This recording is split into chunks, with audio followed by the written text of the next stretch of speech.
2, 3, fire!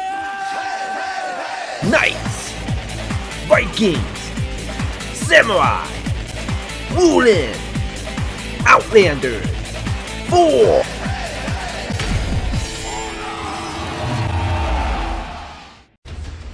Okay,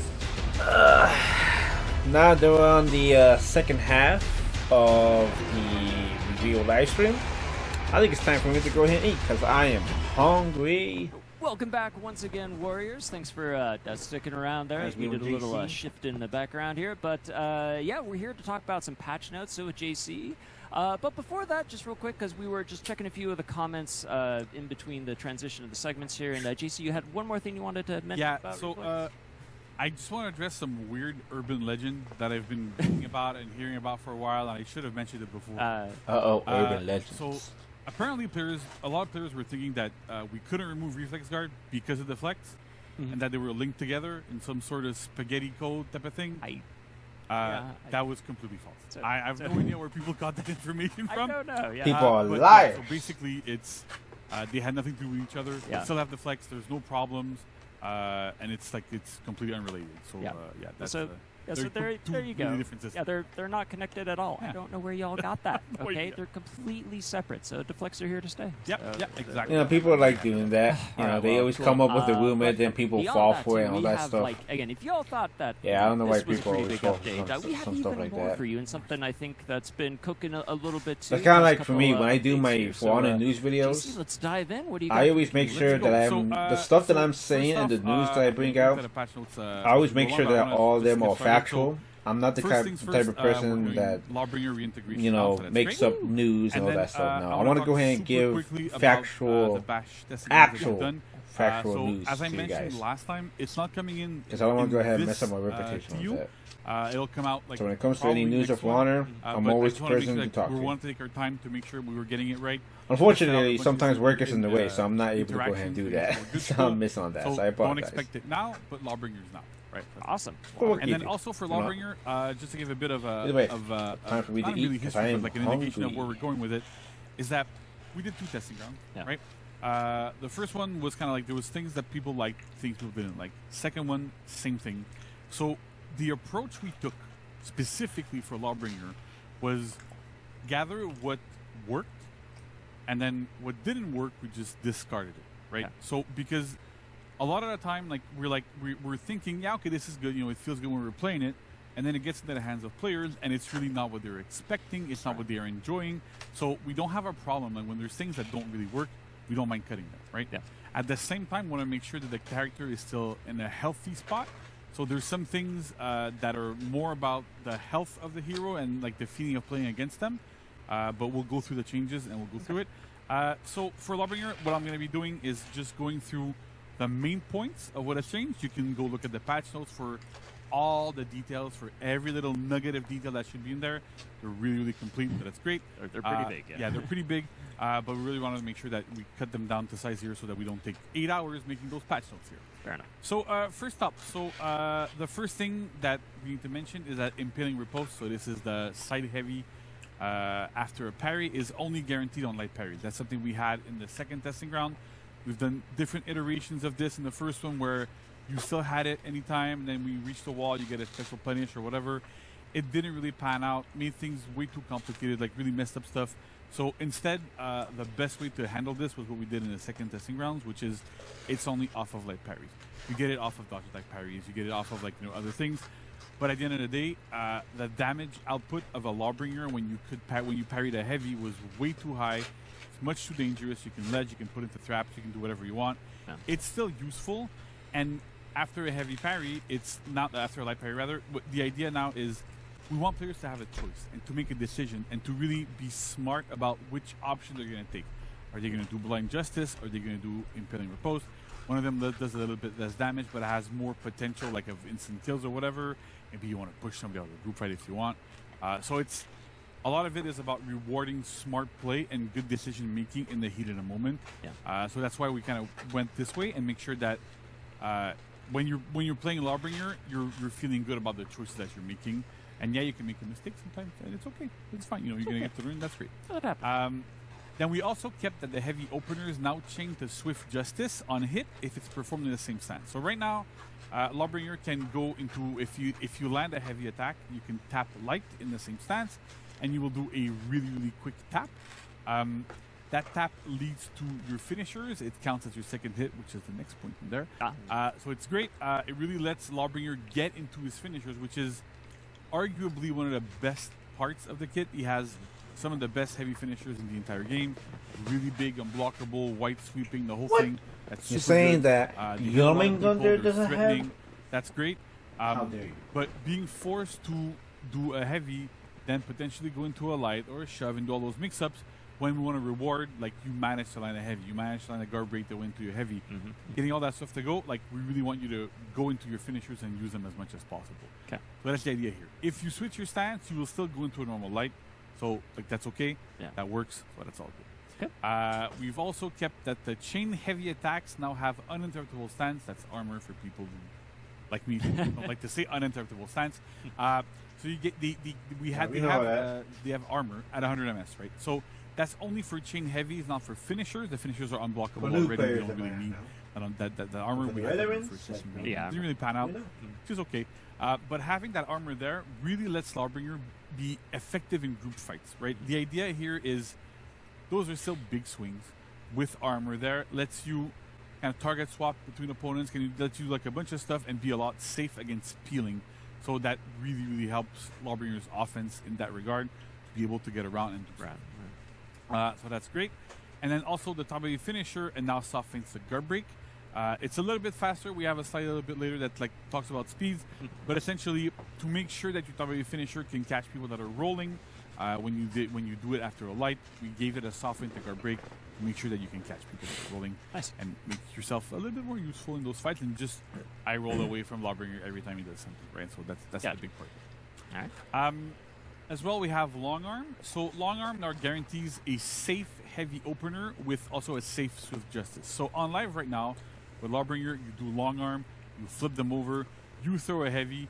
If you do not do anything afterwards, if you don't throw a light, if you don't risk a light, if you don't risk a heavy, if you don't risk a shove or whatever, your opponent gets a free guard break on you every single time. This is not the case right now. We fixed this. It was fixed in the testing grounds. It works well. This is great. It really helps make long arm a lot safer of a tool. So it works really good. So that's great for that. Blind Justice, which is the top heavy after a parry. It now initiates chains and it also chains to Swift Justice. So essentially you can do Blind Justice into target swap shove, for example, if you like. Or if you're on a single target, you can do Blind Justice into Swift Justice into your finishers. So really we want to have Lawbringer keep his identity as a parry specialist and have a lot of options out of parries and be able to keep the pressure after parries. That's very, very important to us. And so by giving those things a little bit like more utility, a little bit more stuff there, it feels great.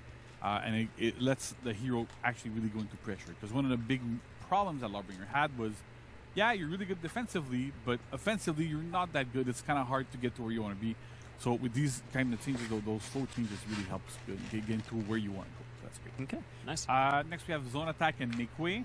So they now cost 20 stamina instead of 60, which was like a crazy number. They now also initiate chains, which is great. You can do like a zone attack into a chain, whatever you want to do. And they also have 600 ms of recovery, right? They used to be way smaller. You could do stuff like zone into a full block and then parry the full block follow-up. This is not something that was intended. It's not something that we want to really reward there. If you're hitting a full block, you should be punished for hitting the full block. Right. So we slowed down the recovery a little bit to make sure that those follow-ups would actually be able to connect properly. Yep. We've also removed all stun, all stamina damage, and all stamina pause on the hero. So no more stunning off of your top heavies, no more stunning or stamina damage or whatever off of anything. That's completely gone. Stun doesn't really bring much to the game. You know, like flashbangs don't really quite work with what we're doing. And stamina damage and stamina pause, we're removing them over time on pretty much every single hero.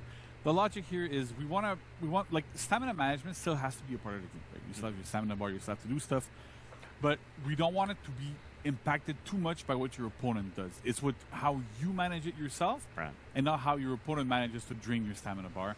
It also has like big knock-on effects into when you're out of stamina. That's what you're gonna make that we don't really want to get into. So with this, it makes the hero a lot healthier to play against. And we've also adjusted the recovery timings. The Young Gunner's old kid had to deal with stamina drain with the opponent. Now they completely changed the vast majority of heavies, at least, have like shorter recoveries. Some of them were like over a second long. They're all like about 800 now. That's great. So yeah, so overall, like we kind of standardized this a little bit to make the heroes safer as well in group fights. If you don't want to throw a follow-up, you don't have to and everything. Nice. All right. So super quickly, if you want to screenshot this, because a bunch of stuff there, so you can screenshot it. The most important part of this here that I want to mention is the part at the bottom, which is any change not listed in the patch notes has not carried over from the testing grounds. Right. What this means, very, very, very shortly, is enhanced lights are still in. Shove-in chains is still 500 MS.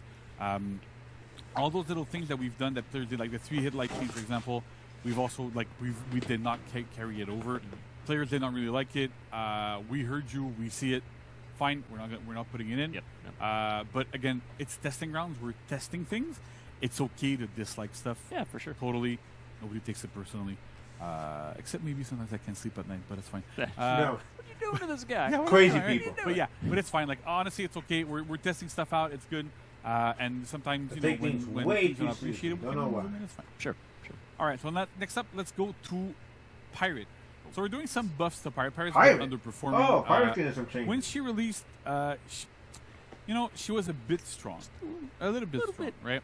And so she was. Very quickly, and Pirate was freaking OP. To really a lot of people didn't like her. The feeling of this feels really. And then she got nerfed to the ground. But as we've done that, we realized more that her power level is way too low. Like I've been so seeing now they're gonna go ahead and fix her. Put her in a remove. Screw this, right? From duels especially, which is kind of sad. But I mean, I get it, right? If the hero is not effective, Pirate being OP, you can't really do anything. Like when you're playing, it's not the only thing that people are upset in about. Specific game modes, then it's not good. So we're doing these changes here to Pirate specifically.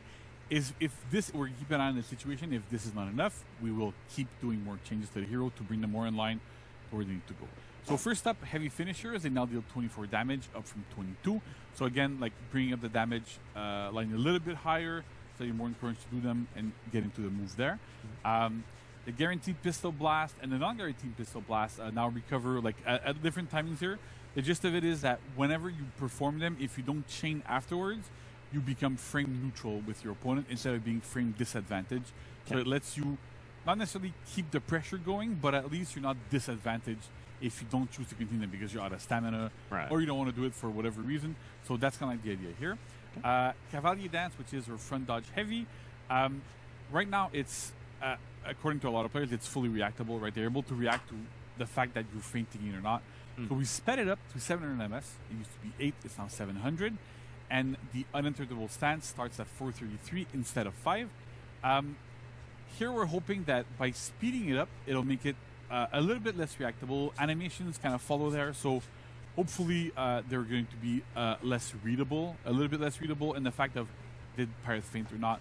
So we're gonna see where that lands, and like hopefully it'll be like in a good spot where you can actually use it as an opener and we'll be good to go. Otherwise, like I said, we might look at other venues to see what we do with these heroes. And then finally, Grand Cavalier, which is her side dodge heavies.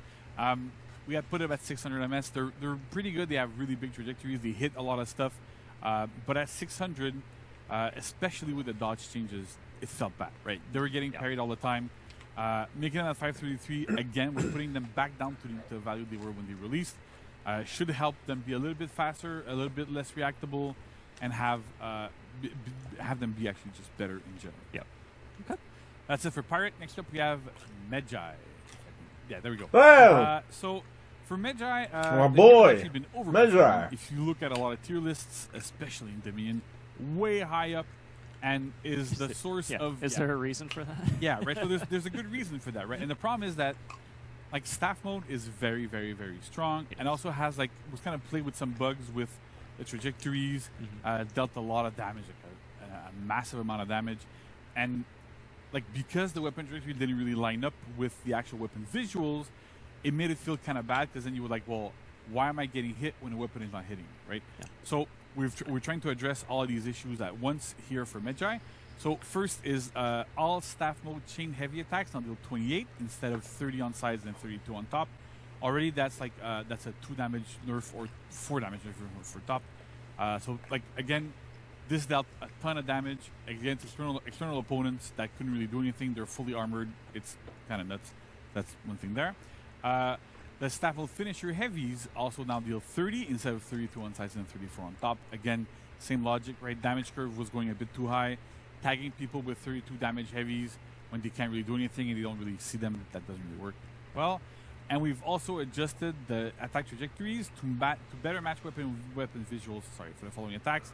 So all staff mode lights and heavy attacks and staff mode zone attacks. So now you should find that when the weapon hits you externally, it should match way better with the actual visuals of it. And we've also adjusted them so like in some cases there's a little bit less reach, sometimes a little bit more depending. Like in front we had to like increase it, on the sides lower it a little bit. So they're still good. You still have a large reach. You still have all that sort of stuff. But at least now, if the weapon hits you, that's when you're going to take damage. And it's a lot easier to go, well, the weapon's coming at me so I can dodge out of the way or deal with it in a better way than just hitting you out of the blue and doing phantom hits there, which didn't really feel good. No. Okay. Yeah. So that's it for Magi. Next up, we have Orochi. So Orochi is centered around a single thing, which is Stormrush. Now you might be going, Stormrush is not that good. It's not that. However, if you look at a lot of, I've seen a lot of ganking videos. And Stormrush was problematic because it ignored a lot of the rules that we have for pinning. And so that's really, really complicated. But basically, you could pin opponents that could not be pinned. You can chain multiple Stormrushes back to back to back. So that created a lot of issues, and a lot of the 100-0 ganks with a lot of heroes in the cast were just, Orochi's there so you can get them going, right? Gotcha. So this really needed to be addressed so that the character is in line with everybody else in the cast, where they don't fully ignore those spinning rules. So the change that we've done was Stormrush no longer pins opponents that are in states where they can't normally be pinned. So, for example, those are generally, if an opponent is currently being pinned, Stormrush could repin them. Right now, that can't happen. The hit reactions also no longer allow the opponents to be pinned from other players. So another part of this was if you pin somebody with Stormrush, another pin could repin in that situation. That was also problematic. So we've removed that. And you can no longer chain to the guaranteed double top and side lights after a Stormrush. And that is because even if we remove the other two things, right, the pinning rules are okay. If you do Stormrush into a light, the hit reaction that came from that light is in a state that is pinnable. And so because of this, even if we fix the other two, you could still repin from the reaction from that little light afterwards. Gotcha. So that had to go. To compensate for that going for now, we've also increased the damage from Stormrush from 16 to 20. Basically, it's that 4 damage that those little combo lights do. Sure. So you're still going to deal the same damage with Stormrush. It's just that you can't have that kind of repin infinitely going there. So that's it for Orochi for this. Seems fair. Yeah, this is really fair. And then finally, Hitokiri. One line. Just one. Significant line. When we did change to Hitokiri last time, the hero, we kind of skipped over the zone attack stamina cost. So we're putting that back in line. So instead of costing 60, now cost 20. Better stamina management for Hitokiri, not out of breath as often. Great. Damn. And I didn't know it was that much stamina taste. All Holy that shit. stuff. So at least now you can throw zone attacks and not lose half of your stamina, which is that's always a plus. Pretty good, right? It's always a plus. All right. So that's pretty much it for balancing and patch notes for this. That's a lot. That's a lot of stuff. That's quite a hefty thing, and all that again accompanying the reflex guard removal. Yeah. Like it's great to see the Lawbringer coming back in too after like all that testing grounds. Which by the way, again, thank you all for that feedback. You know, legitimately, I mean, as JC said, you know, we ran too, but we really do value the feedback you give us on that stuff. It helps to you know really see what's working with the community, what's not. So it's good. So big thanks to that. Yeah, thanks. And like honestly, like even if it's not always the most constructive, sure. The more constructive you are, the better it is. If you have ideas, better or whatever, great. Constructive criticism. We're always looking at everything, and it's great. It's always a good happy thing to see people commenting. It means people are engaged. As long as you do not go overboard. I know there are some psychos that that's always amazing. they just like, cool. I don't know, well, man. and I think we have another excellent point of there's some engagement people coming up that after they need to this be checked segment. out. So stick around, everybody here, because JC's not going anywhere. He's here all day. It's my show today. It's the JC show today. Yep. But he's going to be here to talk about testing grounds coming up next with somebody I think you're all going to be pretty excited to hear about. So stick around, don't go anywhere. We'll be right back. What? That is awesome.